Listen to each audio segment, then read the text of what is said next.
none of these bottles should be in first class. They really don't deserve to be here. This first-class flight was truly the worst I've ever experienced. Not because anything spectacularly went wrong, but because something fundamental was missing. First class thrives on an appreciation for the exceptional, on style and respect for the things one offers, the products, the food and drinks, on an understanding of what a seat on this level should provide and evoke, and on outstanding service as a cherished craft rather than mechanical procedures. American Airlines, unfortunately, seems to have completely lost its pride. But now let's start fresh in New York. Hello everybody, I'm sitting here in American Airlines Flagship First Class, the only first class, international first class that exists in North and South America. And I'm going on a night flight from New York JFK to Buenos Aires. The flight time is about 11 hours, and that's exactly that kind of route that shows if first class makes a difference or puts itself into perspective quite quickly. As always, I'm going onto this flight with an open mind, and this report is not just about the highlight, but to see if the complete experience is really worthy the name first class, from check-in until landing. Welcome to the Plane Insider. I'm Chris from Travel Sing Fly. Here you'll explore the world's airlines up close, from economy to business and first class, filmed live on board, authentic and full of detail. You'll also discover stunning destinations across all continents and learn how to make premium travel possible through miles, points and insider know-how built over 25 years of experience. Honest, inspiring and entertaining. It's your inside view into aviation and travel. This is the Plane Insider by Travel Sing Fly. Subscribe now and let's fly. Check-in experience in New York was for sure first class. They had their own check-in area, fast, quiet, efficient, but from there you go directly to security, and then it's the opposite again, and that was not efficient and quite chaotic. So that was a total break in the first class experience, and other airlines really handled that much better. While waiting in line for security, where the tone was quite close to a cattle drive, I was at least able to reflect on what I had just seen, the beautiful TWA Hotel at JFK Airport. The public areas are open to everyone and a real highlight for aviation enthusiasts and nostalgics. The famous old TWA terminal was the setting for numerous films and has been converted into a hotel lobby, from which you can enter a modern hotel wing, which itself is rather uninteresting. There are lots of exhibits from the golden age of transatlantic flights to admire, when flying was much more exciting and special than it is today. And the main highlight is parked right in front of the window, an original Super Constellation, freely accessible and used as a bar. Unfortunately, with overpriced plastic cups and lacking the ambience that could be created easily here with a little more finesse and passion.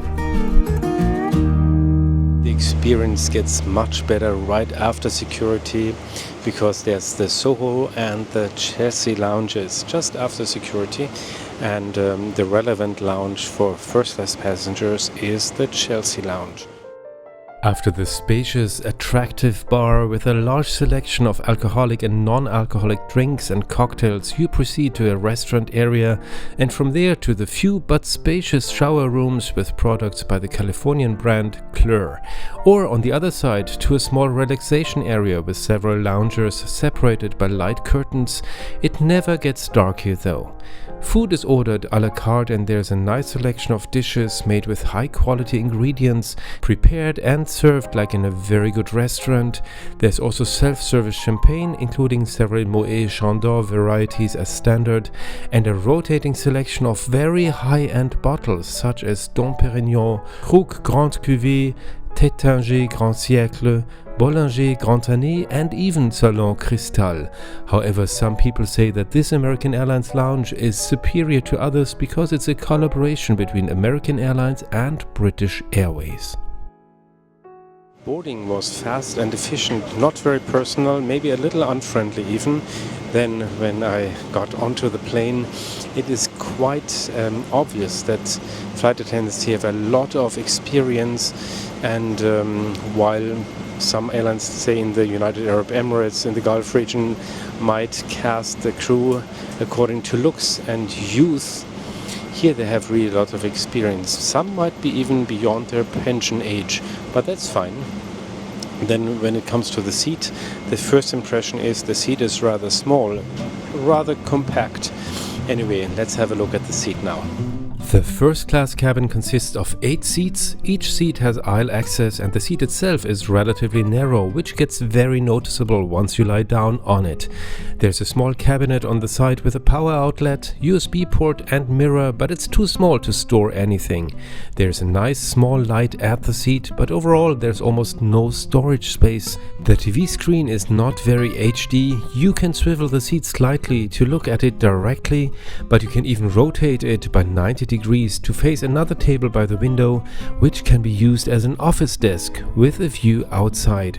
A beautiful and unique feature. Except for that, however, looking at the business class cabin directly behind it, you notice how little the first class seat offers when it comes to added comfort for the much higher price. There's not so much to say about the service before takeoff. There was a selection of water or sparkling wine. They said champagne, but when I asked, it was in fact Prosecco. So I had some sparkling water, and then they had some slippers on the seat, and then there's pajamas and an amenity kit. That's over here. Of course, we're gonna check that all out. And now I think it's time to take off.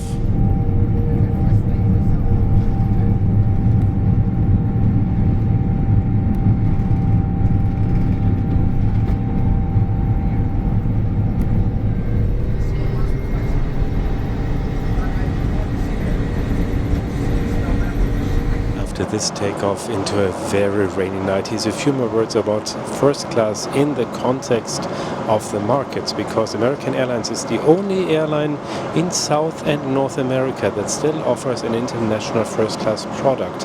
Well, competition is always good for the product and it always improves the product, so here's no competition. However, American Airlines flies their flagship first also to Europe and to Asia, and of course there is a lot of competition.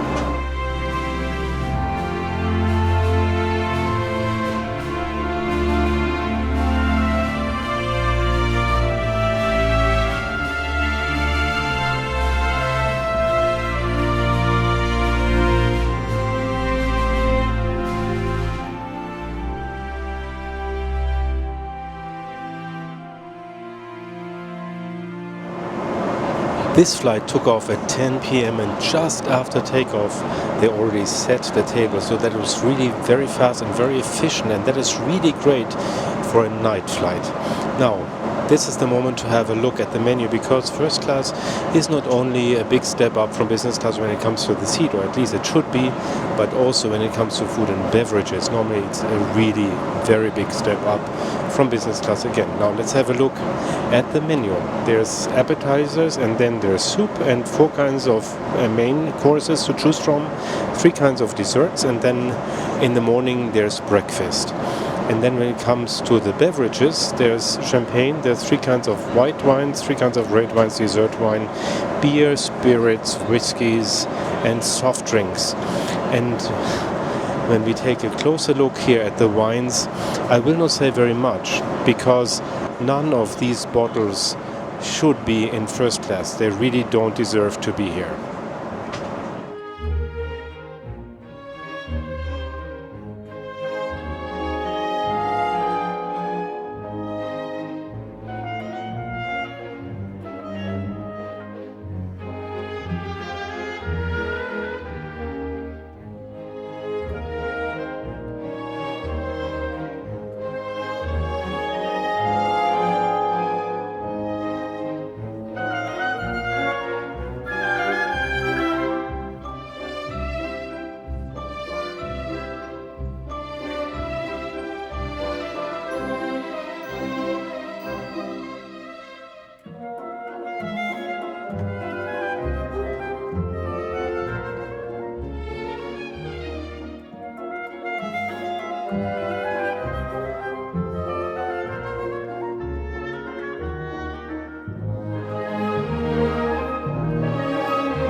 I told the flight attendant that I'd wait a moment with dessert and cheese until I had changed into my pajamas.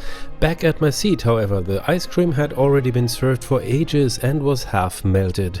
With 8 passengers, half of whom were already asleep, the crew seemed to have been still overwhelmed. So I saved a few calories again, including on the cheese, because what was advertised as a gourmet cheese platter tasted like cheap cheese from a discount store. I don't need that. I also decided against the cheapest possible port wine the airline offers in first class, with an almost unbeatable price tag. Just sparkling water. Dinner's behind me and I'm wearing the pajamas already. They're nice, but also very, very thin. Well, if you've seen my first class reports, you know that actually mostly the first class reports are about a lot of food, about a lot of drinks, because there's so many very interesting dishes that you can try. There's very often, mostly there's caviar service on long haul first class, and very special dishes, exclusive dishes, very expensive wines, very expensive champagne that you normally don't buy yourself.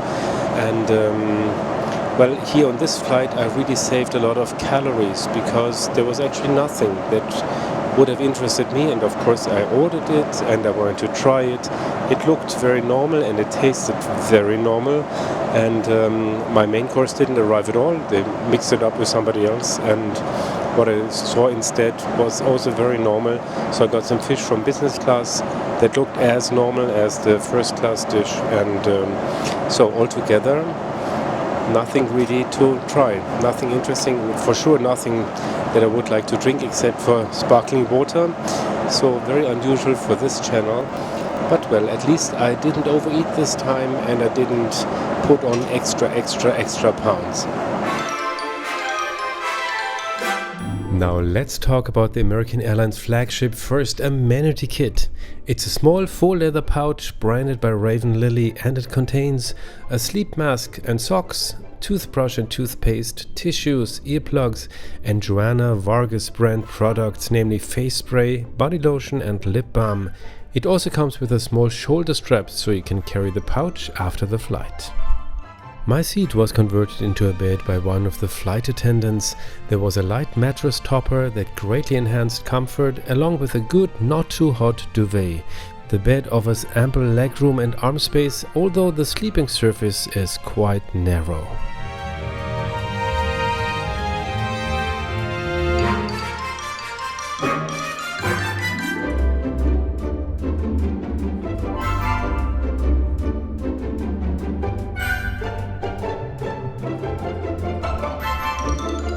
American Airlines entertainment program isn't among the largest in the US, but it offers more than enough movies and TV series even for the longest flight. In first class you can enjoy the sound through noise-cancelling headphones. Unfortunately, in my case, neither the original headphones nor the replacement worked. The system inside the seat was probably simply broken. The flight show is not interactive, but it's still very nice to watch. There's also 2 remote controls at the seat. One is for the entertainment program, the other one controls the various seat positions, including a massage function, which actually worked.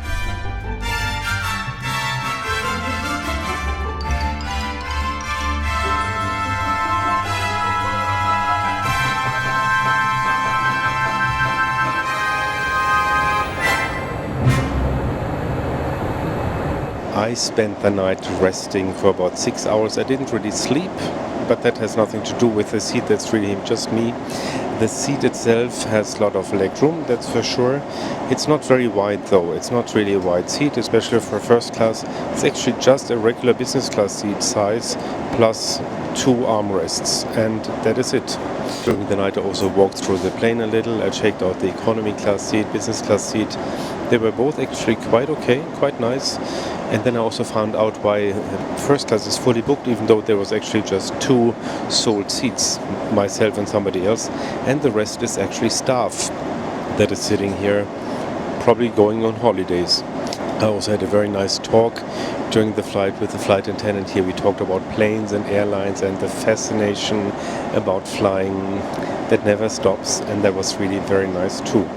However, I also realized that I actually didn't have the feeling that I would miss something if I would sleep or rest. because nothing really special is happening here. They don't have anything to offer when it comes to beverages and food. And so even if I sleep, I thought, well, I can sleep because there's really nothing happening here. And that is a little sad when it's a first-class experience.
While the onboard experience on this first class is really very disappointing, one thing is sure, you get a lot of checked-in luggage for free from A to B when you have a first class ticket. While my very reliable travel partner on this flight is again luggage by level 8, and in this case I'm really just traveling with hand luggage, even though I'm on a trip of 6 days from Europe to United States to South America and back. Because the hand luggage that I have, the Voyager by level 8, has a lot of space inside, so it's very easy to pack it and even to take it with you for 5 or 6 days of travel. Even though I'm going on long-haul flights, I don't spend time for the check-in procedure, I don't spend time waiting for my luggage at my destination, and that is really a very big advantage. If you're interested in really good luggage, have a look at the video description. There's a link and the discount code where you get all items, accessories and suitcases of level 8 with a very good discount. Now, how did I book this flight and what did it cost? The regular ticket price for this flight is usually around $5,600 US. I booked with miles, specifically Avios, through the Qatar Airways Privilege Club. It cost 103,000 Avios plus a $4.50 fee. Avios are the common mileage currency of the frequent flyer programs of British Airways, Iberia, Qatar Airways, Finnair, Aer Lingus and Vueling. The major advantage is that Avios can be transferred between the programs, which is important because anyone who thinks Avios are always the same is mistaken. Depending on which frequent flyer program I searched through, the same flight had full availability, no availability at all, or only availability in certain cabins, each with different additional charges. A thorough comparison of the several Avios programs is definitely worthwhile. You can also find an article on this topic on the Travel Sing Fly website. Today the flight from New York to Buenos Aires takes 15 minutes more than normal, and the reason is, first of all, the tensions between the United States and Venezuela, so they didn't go over the airspace of Venezuela, and then also turbulences, severe turbulences above northern Brazil. So today we went along the west coast of South America, most of the time above the Pacific Ocean. There was a lot of clouds, so I couldn't see anything of that, but at least I saw the Andes Mountains.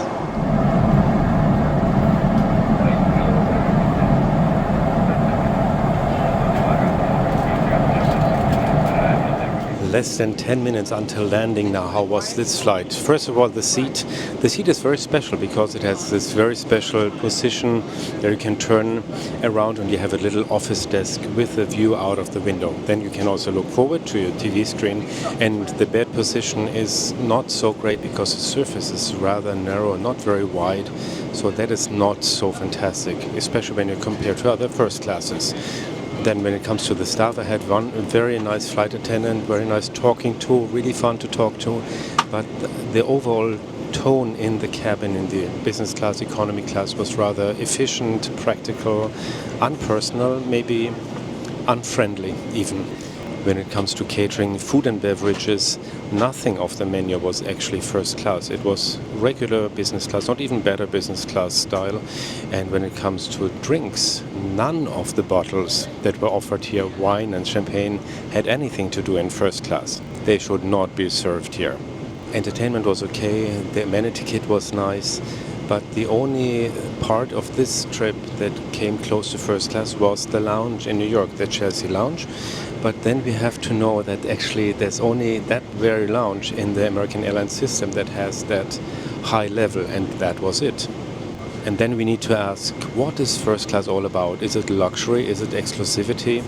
Is it a lot of space? Or is it just a combination of many practical things? Well, I think that luxury has not much to do with practical things. Nobody really needs luxury. The only thing we need is air, food and water, and the rest is actually optional in our lives. But when it comes to first class, I think these things really matter.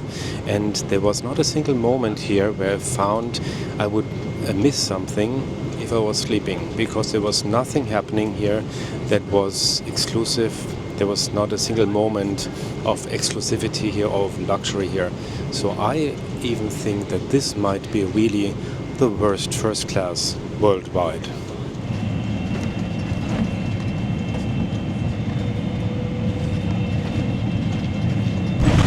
Ay, ay, ay.